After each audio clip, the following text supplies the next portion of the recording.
I don't know if you saw this guy.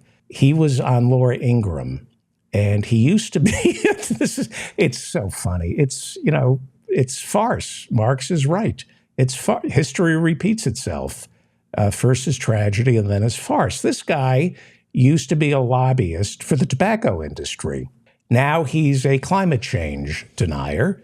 So, of course, he's got a open door invitation over at Fox News. Here he is. No comment. I'm not going to argue, talk back. I'm just going to play you what he said to Laura Ingraham.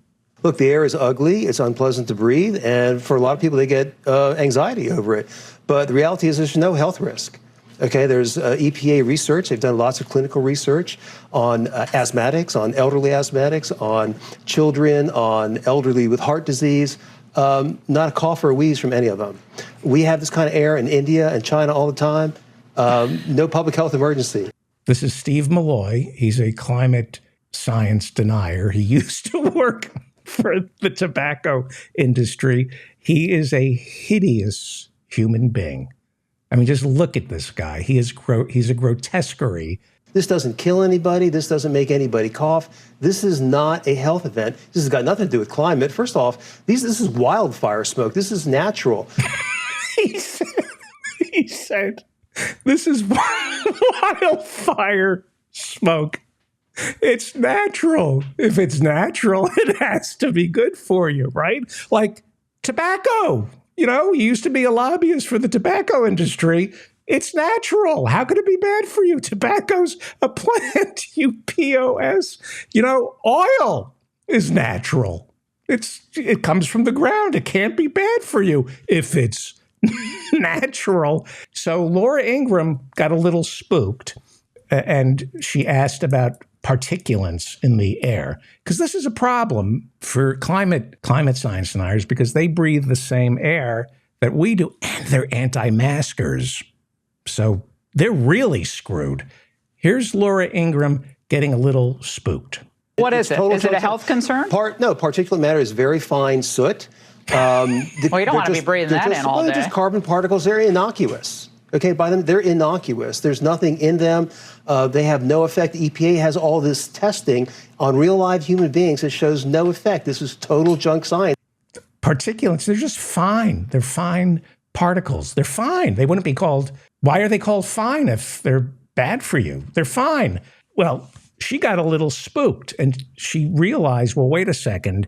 We can't tell people not to worry about this. So you go to plan B, find somebody to blame. War. We have to go to war over these fires.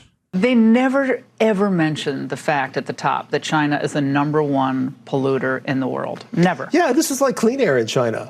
So once Laura Ingraham realized, well, this guy's, breathed in a little too much smoke, maybe we should just be warmongers here and blame China. This guy is on Newsmax. I'll just play this without any comment.